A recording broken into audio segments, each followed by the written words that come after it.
سب سے زیادہ ان کو کیا چیز اریٹیٹ کرتی تھی جس سے وہ اس ملک کے حالات یا پریشان تھے بہت زیادہ، اگر میں آپ سے پوچھوں تو؟ سب سے زیادہ جو انہیں اریٹیٹ کرتی تھی کہ وہ امت مسلمہ کا اپنے آقا و مولا سے اظہار وفا سینہ کھول کے نہ کرنا. وہ کہتے تھے کہ جب بھی ہم حضور کی ذات کو دیکھتے ہیں، ان کی دی ہوئی شریعت کو دیکھتے ہیں، تو وہ یورپ کی اینکوں سے کیوں دیکھتے ہیں.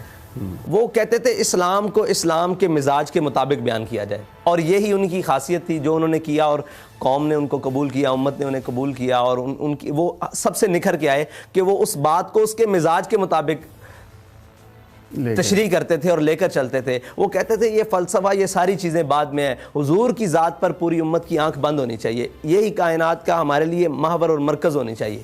اچھا، یہ ان کا بڑا ایک ووکل سٹینڈ ہوتا تھا، وہ بالکل پرواہ نہیں کرتے تھے. پریشر بھی حکومت کے بہت زیادہ پڑتے ہوں گے، تو اس کا آپ بھی ان کے ساتھ تھے تو ظاہر ہے آپ بھی اس کو فیس کرتے ہوں گے. اس پریشر سے نکلنے کے لیے یا اس چیز کو، سچویشن کو ہینڈل کرنے کے لیے کیا کرتے تھے؟ کوئی خاص دعائیں صرف مانگتے ایک لمبا ایک دعائیں مانگتے ہوں گے، وہ صاف ظاہر ہے ان کی دعائیں تھیں، سحر گاہی تو ان کے لیے کمال تھا. لیکن جو دعا وہ اکثر کرتے تھے نا، کوئی بھی کتنی بڑی پریشانی کی بات آ کے بتاتا تھا کہ حضرت یہ ہونے والا ہے، تو وہ کہتے تھے بچے لگ دے نہیں آ رہا ہے پنجابی مطلب، اور جلیا چھاڑ یہ بھی کوئی گل ہے. مطلب اس سے زیادہ وہ اس بات کو اہمیت نہیں دیتے تھے، بلکہ ان کی محفل میں کوئی بزدل بن کے آتا تو وہ دلیر ہو کے جاتا، اور کوئی بھی بزدلی والی بات آتی تو وہ اس کو دلیر بنا کے بیٹھتے. فیض آباد میں مجھے ایک ایسا فون آیا جس نے مجھے ہلا دیا اندر سے. مجھے کہا کہ جناب آپ کو یوں کر دیں گے، آپ کو وہ کر دیں گے. میں بھاگتا نا ان کے خیمے میں گیا، کونیاں دھو رہے تھے، اس ٹائم وضو کر رہے تھے، کونیوں میں پانی ڈال رہے تھے. تو مجھے دیکھا اور میری شکل دیکھی نا تو پہچان جاتے ہیں صاحب ظاہر آخر.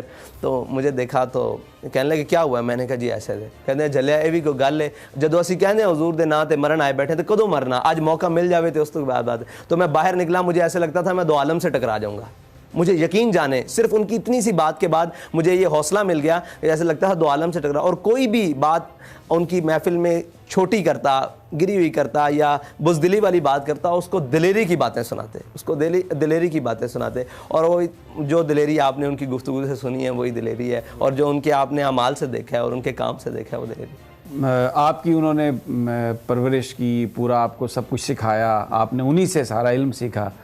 شعر وہ بڑے پڑھتے تھے. آپ کے ساتھ بھی کبھی اس طرح کی کوئی انہوں نے ہوتا تھا مقابلہ؟ جی میرے ساتھ ایک میں نے علامہ اقبال کا شعر پڑھا، اس کے اندر میں نے اضافت غلط کر دی. میں نے جان بوجھ کے غلط کر دی؟ نہیں، میں ویسے بول جی میرے علم میں نہیں تھی یہ بات. میں نے تو اپنے طور پر میں نے کہا جی میں نے یہ شعر یاد کیا ہے، تو یہ شعر میں نے اضافت غلط کی. رقابت علم و عرفاں ہے تو میں نے رقابت علم و عرفاں کہہ دیا. تو کہنے لگے اے طفل تب سے شوق ہم آغوشی ہے ہمیں، جب کہ تجھے رکھتا تھا گہوارہ کنار میں. کہ ہمیں تب سے یہ کام آیا کہ جب تو اتنا چھوٹا سا تھا نا، یہ تو پہلے بیٹھو سیکھو. پھر ہم نے حضرت سے سبکن اقبال پڑھا. اور اقبال کہ وہ اتنے بڑے شہدائی تھے، اور اقبال وہ کہتے تھے لوگوں نے اقبال کو یہی پڑھا ہے، چین و عرب ہمارا ہے، ہندوستان ہے ہمارا. اقبال اس سے آگے کی چیز ہے، اور وہ حضور کی بات بڑی سینہ کھول کے کرتا ہے. اور آ کے جو پڑھے لکھے لوگ تھے انہیں مجلس میں کھول کے کہتے تھے یہ ذرا دیکھنا اقبال نے کیا لکھا ہے. کہتے تھے اگر یہ ہم ممبر پہ بیان کریں تو لوگ ہمیں ماریں گے. لوگ کہتے ہیں مولوی سخت ہے، اقبال سے بڑا مولوی کون ہے؟ اقبال سے فرمایا حضور کے دین کی جس کو سمجھ آ جائے نا، وہ ساری کائنات میں آگے نکل جاتا ہے. اس بات کو سمجھنے کی ضرورت ہے. اور وہ اس فوکس پہ، اس مطلب بات پہ فوکس دیتے تھے کہ حضور کے دین اور حضور کے فرامین میں امت مسلمہ کی کامیابی ہے، نہ کہ یہ دائیں بائیں ہمارا دوڑنا.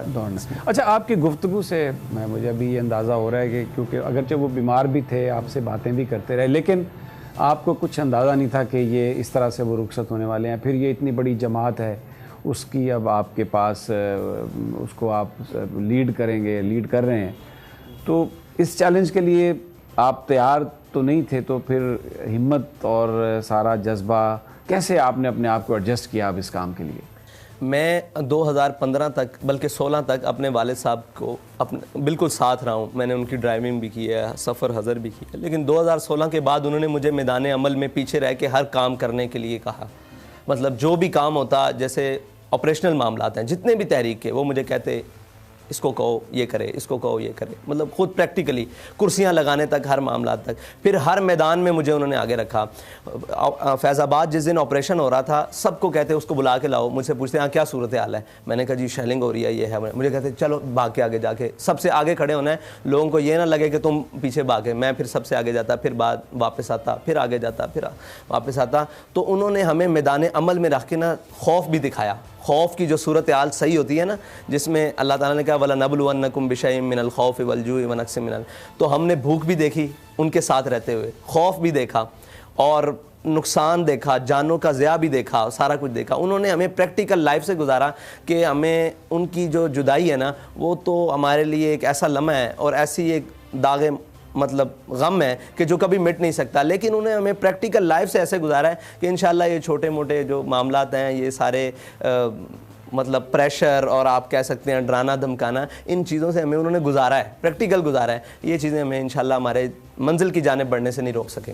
اچھا, اب کیونکہ ہر نظر آپ کی طرف ہے, اور جس احتجاج کی وجہ سے یعنی وہ بیمار تھے اور اس احتجاج میں انہوں نے شرکت کی, پھر وہ اس دنیا سے بھی چلے گئے, ایک معاہدہ ہوا تھا گورنمنٹ کے اور تحریک لبیک کے بیچ میں.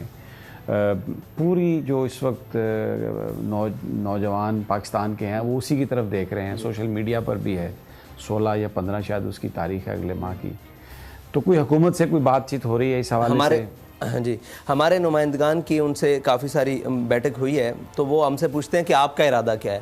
ہمارا سوال ان سے صرف اتنا ہے کہ آپ نے ہمارے معاہدے کے حوالے سے عملی اقدامات کیا کیے ہیں. اگر آپ مطمئن کر لیں, ہمیں دکھائیں کہ ہم نے یہ عملی اقدامات ناموس رسالت کے لیے جو ہم نے آپ سے وعدہ کیا وہاں تک کیے, سفیر کو نکالنے کے معاملات, مصنوعات کے بائیکاٹ کے معاملات, تو ہم دیکھیں گے کہ ہم نے آگے کیسے چلنا ہے. اگر وہ ہمیں بالکل اندھیرے میں رکھتے ہیں, اور جو ظاہراً ان کی لگ رہا ہے کہ وہ علماء کو مشاورت کے لیے بلا رہے ہیں دھرنے کے, میں نے کہا دھرنے کے لیے مشاورت نہیں کریں, آپ معاہدے کے لیے مشاورت کریں. تو معاہدے کے لیے مشاورت کے لیے آپ نے ایک قوم سے معاہدہ کیا ہے, انہوں نے اپنی جانیں ہاتھ پہ رکھ کر آپ کے ساتھ احتجاج کیا اور روڈ بلاک کیا ہے, اور آپ نے سنی نہیں بات. جب آپ کی ہر چیز مکمل بلاک ہو جاتی ہے تب آپ بات سنتے ہیں. تو ہم ابھی بھی خواہش کرتے ہیں کہ وہ ہماری بات پہلے سنیں. ابھی ان کے پاس وقت ہے, 1 ماہ کا وقت ہے, اس کے اوپر عملی اقدامات نہ کریں. اگر نہیں کریں گے تو پھر ہمارے والد صاحب کی سنت ہمارے سامنے بالکل واضح طور پر موجود ہے, ہم اسی ٹریک پر چلیں گے.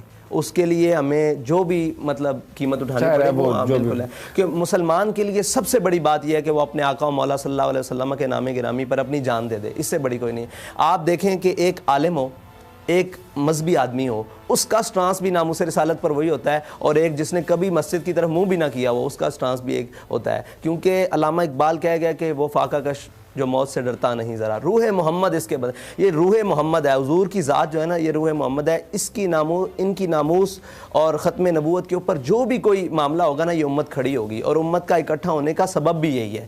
ورنہ علامہ خادم حسین رضوی نے نہ پیسے بانٹے ہیں, نہ کوئی اور معاملات کیے ہیں, نہ جائیدادیں ان کے پاس تھیں, نہ کوئی ایسی چیزیں تھیں. انہوں نے حضور کی بات کی, اور وہ روح جو ہے نا, روح محمد, وہ امت کے دلوں میں دماغوں میں دوبارہ پھونکی ہے, تو امت دوبارہ اکٹھی ہوگی. اور اس سٹانس کے لیے انشاءاللہ ہم آخری حد تک جانے کے لیے تیار ہیں.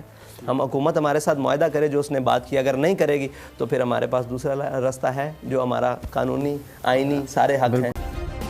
سبسکرائب کریں اور بیل دبائیں تاکہ کوئی خبر رہ نہ جائے.